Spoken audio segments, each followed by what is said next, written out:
নমস্কার, স্বাগত জানাচ্ছি সোশ্যাল বাংলার সাথে রয়েছে আমি সুজাতা। ক্রাইম এই শব্দটাকে আমরা একটা নেতিবাচক হিসেবে দেখে থাকি আমাদের সমাজে, কিন্তু আমরা হয়তো ভুলে যাই যে আমাদের চোখের সামনেই এমন বহু ঘটনা ঘটছে যা সামাজিক অবক্ষয়ের কারণ। এই ক্রাইম থেকে আমরা কিভাবে নিজেদেরকে দূরে সরিয়ে রাখব, বা যারা এই ক্রাইমের জগতে নিজেদেরকে জড়িয়ে ফেলেছেন আষ্টে পিষ্টে, তাদেরকে সেখান থেকে বের করে নিয়ে আসা এটা খুব একটা চ্যালেঞ্জিং বিষয়।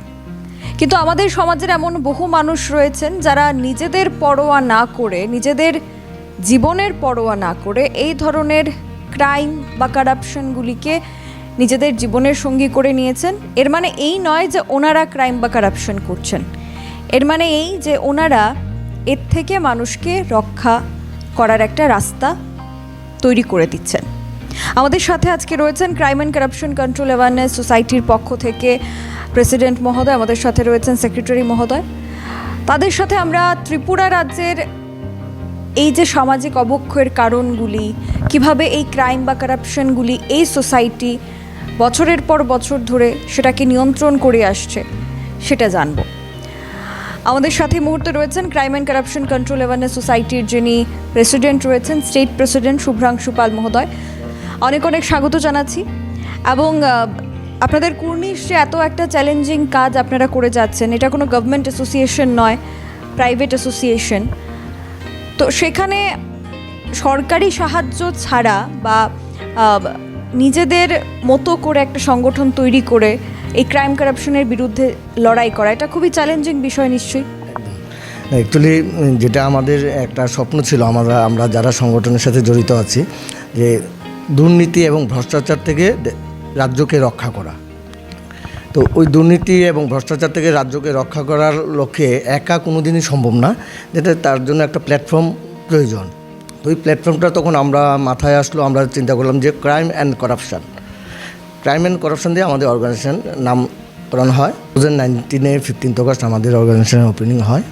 অ্যাকচুয়ালি আজকের ডেটে দেখা যায় যে আমরা ভারতবর্ষের চিন্তা নাই করে আমরা নিজের রাজ্যের কথাটা আগে নিজের ঘরের চিন্তা করে দেখলাম যে দুর্নীতি এবং ভ্রষ্টাচার যেভাবে প্রয়োগ হচ্ছে, সেক্ষেত্রে সরকার নানাবিধ প্রকল্প করেছে, নানা সরকারও এই ক্ষেত্রে সবাইকে দুর্নীতি এবং ভ্রষ্টাচার থেকে দূরে থাকার জন্য যে অঙ্গীকারবদ্ধ হয়েছে, সেই ক্ষেত্রে সরকারের পক্ষে একা সম্ভব না। তো সেই ক্ষেত্রে আমরা সরকারকে সহযোগিতা করছি, সরকারের থেকে আমরা সহযোগিতা পাচ্ছি। তো সেক্ষেত্রে অনেক আমাদের লাইফে ঝুঁকিও আসছে, আমরা নিজেদের জীবনকে ঝুঁকির মাধ্যমে ফেলেই আমরা কাজ করছি। তো ওইভাবে আমাদের সংস্থা চলছে। আর যেটা আরেকটা প্রশ্ন করলেন যে কোনো সাহায্য ছাড়া, সরকারের কোনো অনুদান ছাড়া, অ্যাকচুয়ালি স্বপ্ন যদি থাকে যে কিছু করার, অঙ্গীকার যদি থাকে যে কোনো কিছু করা যায়, সেক্ষেত্রে টাকার প্রয়োজন হয় না। মনের জোর লাগে স্বপ্নটা তৈরি করার জন্য, মনের জোরটা যে আমরা এই কাজটা করব এবং আমরা ভ্রষ্টাচার এবং দুর্নীতিকে মুক্ত ত্রিপুরা করার লক্ষ্যে আমরা কাজ করে যাব। সেটা হয়তো বলা অনেকটা সহজ যে আপনারা এই চ্যালেঞ্জটা নিচ্ছেন বা খুব ভালোভাবেই কাজ করছেন, কিন্তু যখন আপনারা কোনো ক্রাইমের ইনফরমেশন পান বা আপনাদের কাছে এই ধরনের কোনো সোশ্যাল ক্রাইম আপনাদের সামনে চলে আসে, তো আমরা একটু জানতে চাইবো যে তার প্রসেসিংটা কিভাবে হয়। আপনাদের ইনফরমেশন আসা থেকে শুরু করে ক্রাইমটা ডিটেক্ট করা বা পুলিশকে এতে ইনভলভ করা, তো কীভাবে এই প্রসেসটা চলে? দেখেন, আমাদের কাছে যেহেতু আমাদের অর্গানাইজেশন একটা 5 বছর যাবৎ চলছে, মোটামুটি ত্রিপুরা রাজ্যে আমাদের 4টা ডিস্ট্রিক্টে আমাদের রয়েছে অফিস। তা আমরা কি নিজের থেকে তো আমাদের চট করে ইনফরমেশন আসে না। তা আমাদের প্রত্যেকটা জায়গায় আমাদের মেম্বাররা রয়েছে বা আদার্স অন্যরা রয়েছে, ওদের থেকে আমাদের কাছে যখন ইনফরমেশন আসছে যে এখানে একটা ক্রাইম হচ্ছে, এখানে একজন ভুয়ো ডক্টর রয়েছে বা এখানে গাঁজার ব্যবসা করছে, এখানে আপনার গাছ কাটা নিয়ে গাছ কাটছে, যেটা প্রশাসন নজরে তো ওই সময় যখন আমরা ইনফরমেশনগুলো পাই, তখন আমরা প্রশাসনের সহযোগিতা নিয়ে আমরা কাজে যাই এবং আমাদের সেক্ষেত্রে আমাদের প্রশাসন যথেষ্ট সহযোগিতা করে। এবং যেহেতু এটা ক্রাইমের এগেনস্টে আপনারা যাচ্ছেন, তো সেখানে অবশ্যই যারা ক্রাইম করছে তাদের নজর আপনাদের উপর থাকবে সব সময়। তো এমন কি কোনো ঘটনা ঘটেছে যেখানে লাইফ রিস্কের ব্যাপার এসছে আপনাদের টিম মেম্বারের? হ্যাঁ, এসছে। আমাদের লাইফ সিক্সে যেমন আমরা হয়তো বা আপনারা হয়তো মিডিয়া যেহেতু সোশ্যাল মিডিয়াতে আছেন আপনারা জানতে পারবেন বা হয়তো আপনারা জানেন আজকে থেকে 2 বছর আগে প্রতাপগড় ট্যাক্টরি চমুনতে একজন আরএমপি ডক্টর ছিল, নাম গোবর্ধন আচার্যি। তো ওনার যে ইয়েটা ছিল আরএমপি হিসাবে ওনার ট্রিট করা, উনি এখানে কিছু অনৈতিক কিছু কাজ করছিল যেটাতে আমাদের কাছে যথেষ্ট প্রুফ রয়েছিল। সেই প্রুফের মাধ্যমে আমরা এখানে গিয়েছিলাম প্রশাসনকে নিয়ে আমরা গিয়েছিলাম, কিন্তু যাওয়ার পর আমাদের অনেক বাধা এসছে, আমাদের মারও খেতে হয়েছে, তো সেই মানে কেস হয়েছে, অনেক কিছু হয়েছে। তো সেই কিছু মানে আমরা চিন্তা করি না, যেহেতু আমরা এই সংগঠন এই নাম নিয়ে আমরা কাজ করছি, আমরা নিজেদের জীবনকে ঝুঁকির মধ্যে ফেলেই আমরা কাজ করছি, তবু যাতে আমরা রাজ্যটাকে রক্ষা করতে পারি। তো এরকম আসছে, আমাদের অনেক আসছে। এবং এই যে আপনাদের society crime and corruption control awareness society, এর অ্যাচিভমেন্ট যদি আমরা দেখি তাহলে এই 5 বছরে 2019-এর কথা বলছিলেন, প্রায় 6 বছর সেখানে হচ্ছে। তো অ্যাচিভমেন্ট বলতে আমরা কি দেখতে পাবো বা আগামী দিনে কি প্রয়াস থাকবে আপনাদের? অ্যাচিভমেন্ট তো আমরা অনেকগুলো অ্যাচিভমেন্ট আমরা অ্যাচিভ করেছি। আমরা যেমন জাস্ট আপনাকে একটু বলছি, জাস্ট আমরা কী কাজ করেছি, মানে নর্মালি জাস্ট ইম্পর্টেন্ট যেগুলো রয়েছে। যেমন 1 নম্বর যেটা রোড সেফটির উপরে আমরা প্রোগ্রাম করেছেন, যখন গভর্নমেন্ট একটা সার্কুলার জারি করেছিল যে ডাবল হেলমেটের, তখন কিন্তু আমরা সাধারণ নাগরিকরা কিন্তু আমরা ডাবল হেলমেট পরিধান করতাম না। তো সেই ক্ষেত্রে আমরা ক্রাইম অ্যান্ড করাপশন ডেমনস্ট্রেশনের মাধ্যমে, এবং সেই ক্ষেত্রে ওই সময় ট্রাফিক এসপি ছিলেন পিনাকি সামন্ত, উনিও উপস্থিত ছিলেন। আমরা ডাবল হেলমেটের মাধ্যমে আমরা ডেমনস্ট্রেশনের মাধ্যমে যাতে ডাবল হেলমেট পরলে কী হয় বা কী ক্ষতি হয় বা কী ক্ষতি না হতে পারে, ওই ধরনের আমরা ডেমনস্ট্রেশনের মাধ্যমে দেখিয়েছি জনস্বার্থে। আমরা ওই ধরনের সামাজিক অ্যাক্টিভিটি করেছি, আমরা নেশা বিরোধী আন্দোলন করেছি, অ্যাওয়ারনেস প্রোগ্রাম করেছি, ড্রাগসের উপরে এইডসের উপরে অ্যাওয়ারনেস প্রোগ্রাম করেছি। তারপরে আরেকটা ইম্পর্টেন্ট আরেকটা জিনিস যেটা রয়েছে আমাদের আগরতলা ভুয়ো ডাক্তার যে রয়েছে, ওদেরকে শনাক্ত করে আমরা প্রশাসনের হাতে তুলে দিয়েছি। এ ধরনের নানাবিধ আমরা কর্মসূচি আমরা করেছি এবং করছি, এবং আগামী দিনও আমরা করে যাব। আরও একটা বিষয় যেটা জানবো সেটা হচ্ছে এই ক্রাইমগুলির পাশাপাশি আমরা এখন দেখতে পাচ্ছি যে বাল্যবিবাহ, চাইল্ড ম্যারেজ, চাইল্ড লেবার, এগুলি আমাদের চোখের সামনে প্রতিনিয়ত ঘটে যাচ্ছে। পুলিশও হয়তো সেই বিষয়গুলি দেখছে বা দেখতে পাচ্ছে, কিন্তু সামাজিক বা মানুষের জোরে তারা পেছনে সরে যাচ্ছে। আমি যদি ভুল না হই তাহলে যে আমাদের দক্ষিণ জেলা রয়েছে, সেই দক্ষিণ জেলা প্রথম স্থান অধিকার করে বাল্যবিবাহের ক্ষেত্রে। তো আপনাদের কি এই পরিকল্পনাটাও রয়েছে যে এই একটা অমাবস্যার গ্রাস থেকে সেই জেলাটাকে মুক্তি দিতে পারবেন? পরিকল্পনা অলরেডি আমরা বাল্যবিবাহ এবং লেবার শ্রম ওই ক্ষেত্রে আমরা অনেকগুলো অ্যাক্টিভিটি করেছি। আমরা আমাদেরকে মনে আছে, আমরা 2টো বাল্যবিবাহ আমরা করেছি, বন্ধ করেছিলাম অলরেডি বিয়ের 2-3 দিন আগে, এবং সেক্ষেত্রে আমাদের চাইল্ড লাইন এবং চাইল্ড রাইটসের কমিশনের ওদের লোকরাও ছিল। তো ওই ক্ষেত্রে দেখা যাচ্ছে অনেকটাই মানে আগের থেকে অনেকটাই আগে যেটা একটা মানে অনেকটা পার্সেন্টেজ একটা বেশি ছিল, সেই ক্ষেত্রে দেখা যায় পার্সেন্টেজটা অনেকটা কম, যেহেতু এখন মানুষ অনেকেই সচেতন। আমরা প্রত্যেকে জনসাধারণের কাছে যাচ্ছি যে অল্প বয়সে বিয়ে দিলে কি পরিস্থিতি তৈরি হতে পারে, বা একটা লেবার শ্রম একটা ছোট বাচ্চাকে যদি আমি কাজে নিযুক্ত করি তাহলে আমার কি প্রবলেম হতে পারে। তো ওই জিনিসগুলো আমরা অ্যাওয়ারনেসের মাধ্যমে আমরা নানান জায়গার মধ্যে অ্যাওয়ারনেস প্রোগ্রাম করছি, অ্যাওয়ারনেসের মাধ্যম দিয়ে আমরা জনসাধারণকে সচেতন করছি।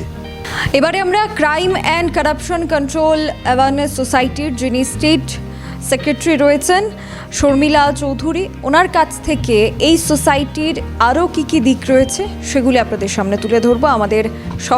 আমার সহকর্মী রূপেনবাবু থাকবেন আমাদের সাথে। নমস্কার, আমি রূপেন ভট্টাচার্য। আমার সাথে রয়েছেন crime and corruption control awareness সোসাইটির state general secretary Mrs Sharmila Chowdhury. Social বাংলার চ্যানেলে আপনাকে স্বাগতম জানাচ্ছি। কিছু প্রশ্ন আমাদের রয়েছে যে আপনারা মোটামুটি পুরো গোটা রাজ্য নিয়েই কি আপনারা কাজটা করছেন, না শুধু আগরতলা কেন্দ্রিক? প্রথমেই নমস্কার সোশ্যাল বাংলাকে আজকের এই অনুষ্ঠানে আমাদেরকে ডাকানোর জন্য।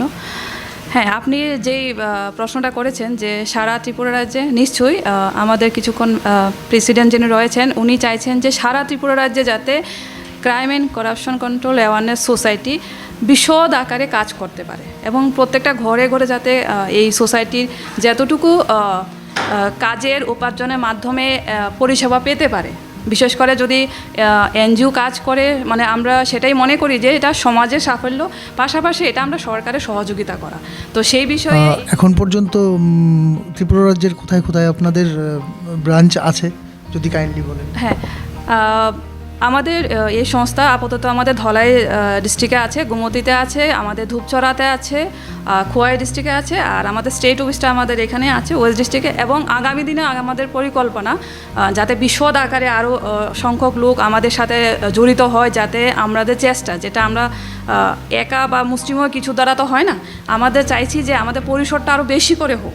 এবং আপনাদের চ্যানেলের মাধ্যমে আমি সবাইকে অনুরোধ করব, আমরা যেহেতু সমাজের জন্য কিছু করার চেষ্টা করছি এবং আমরা চাইছি দুর্নীতিমুক্ত হোক প্রত্যেকটা পরিবার, বিশেষ করে আমাদের ভবিষ্যৎ, যেটা যুব সমাজ হোক বা শিশু হোক, যেই হোক, যেটা আমাদের সমাজের জন্য যাতে আমরা এই ক্রাইম অ্যান্ড করাপশন কন্ট্রোল সোসাইটির মাধ্যমে যাতে আমরা একটা ছাপ দিয়ে যেতে পারি, যে আগামী দিনে আমাদের যুব সমাজ খুব ভালো একটা জায়গাতে থাকে এবং ওনাদের ভবিষ্যৎ যাতে সিকিউর হয়, সেই আমাদের চিন্তাধারা রয়েছে। এবং আমি আপনাদের এই চ্যানেলের মাধ্যমে যারা এই অনুষ্ঠানটি সরাসরি দেখছেন, আমি সবার কাছে অনুরোধ করব আপনাদের সাথে জড়িত হন, আপনাদের সবার সহযোগিতা আমরা কামনা করছি। আরেকটা কোশ্চেন থাকবে, child labour and child marriage, যেটা ত্রিপুরা রাজ্যে একটা হেডেক হয়ে দাঁড়িয়েছে, বিশেষ করে স্লাম এরিয়াগুলির মধ্যে সবচেয়ে বেশিগুলি লোক দেখা যায়, সাউথ ত্রিপুরা জেলার মধ্যে নাম্বার 1। তো সেই বিষয়ে আপনাদের যদি কোনো মতামত থাকে। হ্যাঁ, এই বিষয়টা খুবই একটা গুরুত্বপূর্ণ বিষয়। আমরা দেখছি যে রাজ্যে নেশা এবং চাইল্ড ম্যারেজ বা চাইল্ড লেবার যেগুলি আছে, এটা একটু আকারে বেশি দেখা যাচ্ছে। কারণ আমরা যখন সার্ভে রিপোর্টগুলি দেখি যে নিশ্চয়ই একটা নাই, সেটা বলবো না, কিন্তু চাইল্ড ম্যারেজ বা চাইল্ড লেবার বা নেশার সাথে জড়িত যুব সমাজকে আমরা দেখতে পাই। তো সেই জায়গাতে প্রশাসনিকভাবে হোক বা সরকারিভাবে হোক অনেক চেষ্টা করা হচ্ছে, সমস্ত ডিপার্টমেন্ট আমরা দেখছি সবাইকে বোঝানোর জন্য বা কীভাবে অ্যাওয়ার করা যায় আইন সম্পর্কে, সমস্ত দিকে আমরা প্রতিনিয়ত দেখি কর্মসূচি অনেক হচ্ছে। কিন্তু পাশাপাশি আমরা দেখছি এই যে সংস্থাগুলি রয়েছে, যেটা ক্রাইম এবং করাপশন কন্ট্রোল অনেক সোসাইটি রয়েছে, এছাড়া অনেক সংস্থা রয়েছে যারা সমাজের এই যে দৃশ্য, যেটা কুপ্রভাব আমরা বলি, এটা থেকে কিভাবে আমরা প্রত্যেকটা ব্যক্তিকে, প্রত্যেকটা শিশুকে দূরে সরাতে পারি, সেটা কিন্তু আমাদের সবার উদ্দেশ্য রয়েছে। এখন আপনি চাইল্ড ম্যারেজ যেটা বলছেন, চাইল্ড ম্যারেজ আছে, তবে এই সংস্থার মাধ্যমে চেষ্টা করা হচ্ছে এবং আগামী দিনে কিছু পরিকল্পনা আমরা নেব, যেহেতু আমাদের এই নতুন বছর শুরু হয়েছে। তো আমরা চাইবো যে প্রত্যেকটা এমন একটা কর্মসূচি নেওয়া যাতে সবাই অ্যাওয়ার হয় যে কেন আমি অল্প বয়সে বিয়ে দেবো না, কেন আমার মেয়েকে 18 পরে বিয়ে দেবো, এবং যদি আমি অল্প বয়সে বিয়ে দিই, যে সরকার কেন এই আইন তৈরি করেছে যে আমি আমার মেয়েকে 18 নিচে বিয়ে দেবো না। তো আমরা চাইছি যে প্রত্যেকটা পরিবারে যাতে সবাই বুঝুক যে এই আইনগুলি বানানো হচ্ছে সমাজের সাথে, শিশুদের সাথে, যাতে প্রত্যেকটা শিশু নিজের পায়ে দাঁড়িয়ে তারপর নিজের সংসারে মনোযোগ করতে পারে। কারণ আমরা দেখি যে 18 বছর করা হয়েছে বিবাহের ক্ষেত্রে, তো অনেকে এখনও জানে না যে আইনটা এরকম আছে। তো আমরা চেষ্টা থাকবে যে এই সোসাইটির মাধ্যমে সবাই যাতে আইন সম্বন্ধে বিশদভাবে জানে, এবং সরকার বা প্রশাসন যদি এই আইনটা প্রতিফলন বা আমরা অনুসরণ করার কথা বলে, কারণ হতে পারে যে মেয়েদের শারীরিক বা মানসিকভাবে একটা মেয়ে যাতে রেডি হয় সংসারের দায়িত্ব নেওয়ার ক্ষেত্রে। তো আমাদের সবার কিন্তু এটা বুঝতে লাগবে। আমরা যদিও সরকারি কাজে যুক্ত থাকি বা এনজিও কাজে যুক্ত থাকি, আমরা কিন্তু পাশাপাশি একটা সামাজিক জীব, আমরা আমাদের আশেপাশে থেকে আমরা শুরু করতে পারি কাজটা। তো এখানে আমরা চাইবো যে এই যে আইনগুলি রয়েছে, আমরা আইনের উপরে তো কেউ না, আইন সবাইকেই মানতে লাগে। তা এই বিষয়ে সরকার থেকে, প্রশাসন থেকে আপনারা কীরকম হেল্প পাচ্ছেন? নিশ্চয়ই, দেখুন একা এনজিও কিন্তু কাজ সেরকম করে না, অবশ্যই এনজিও কিন্তু সাপোর্ট লাগবে সরকারের, এবং প্রশাসনের সাপোর্ট ছাড়া কিন্তু কোনো কাজই সম্ভব না। আমরা সরকারকে সহযোগিতা করছি, কিন্তু পাশাপাশি সরকার এবং সবচেয়ে বড় আমাদের এই যে জনগণ আছে, ওনাদের সবার সহযোগিতা আমাদের দরকার। যদি যেটা আমরা শুরু থেকে বলি, একা মুষ্টিমেয় কিছু লোক দ্বারা কিন্তু কোনো কাজই সম্ভব না। তো পাশাপাশি আমরা প্রশাসনের অবশ্যই সহায়তা পাচ্ছি, এবং যারা জনগণ আছে তারা যাতে আমাদের সবার সাথে সহযোগিতা করেন, যেভাবেই হোক, আমাদের পাশে থাকতে পারেন, আমাদের সাথে যোগাযোগ করতে পারেন। এবং যারা আজকে নিউজ দেখছেন, আপনাদের যদি কোনো রকমের সহায়তা আমাদের এই সংস্থার মাধ্যমে দেওয়া বা নিতে চান, আপনারা সবাই আমাদের সাথে যোগাযোগ করবেন। আমাদের এখানে যে অ্যাড্রেসটা আছে আমরা দিয়ে যাব। সমস্ত দিনে আমরা 24 আওয়ার্সই অ্যাভেলেবল আছি। আমরা পরিষেবা দেওয়ার জন্য সবসময় আপনাদের পাশে থাকব। তো আপনি যেটা বললেন, আমরা প্রশাসনের সহায়তা ছাড়া কিন্তু আমরা কোনো কাজই করতে পারি না। তো আমাদের অবশ্যই প্রশাসনিক সহায়তা দরকার। আমাদের কাছে যে খবরটা রয়েছে যে বিগত 5 বছরের মধ্যে আপনারা রাজ্যপাল থেকে স্বীকৃতি পত্র পেয়েছেন, তো এই বিষয়ে যদি কিছু বলেন। হ্যাঁ, নিশ্চয়ই। এটা আসলে আমি এই সংস্থার সাথে বেশি দিন জড়িত হইনি। আমার সংস্থার সাথে সময়টা খুবই সামান্য। তবে যতদিনে আমি এই সংস্থার সাথে জড়িত হয়েছি, আমি মানে মনে হয় রোজই আমি আরও এই সম্বন্ধে আরও জানি।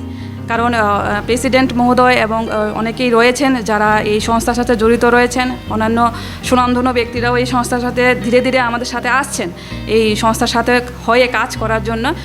সবার উদ্দেশ্য একটাই, যে সমাজ থেকে আমরা কিভাবে এই ক্রাইম অ্যান্ড করাপশন দূর করতে পারি, আমাদের সামান্য যদি সহযোগিতা আমরা করতে পারি, সেটাই আমাদের সার্থকতা।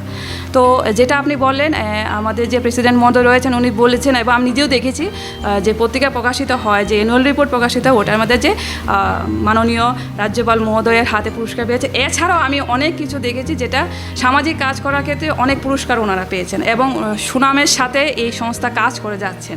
তো আমি নিজে ব্যক্তিগতভাবেও আমি খুবই সৌভাগ্য মনে করবো নিজেকে যে এই সংস্থার সাথে আমি জড়িত হয়েছি, এবং আমার তরফ থেকে চেষ্টা থাকবে যে আমি যতটুকু পারি সমাজের স্বার্থে কিছুটা এবং সংস্থার হয়ে যাতে আমি কাজ করতে পারি আগামী দিনে।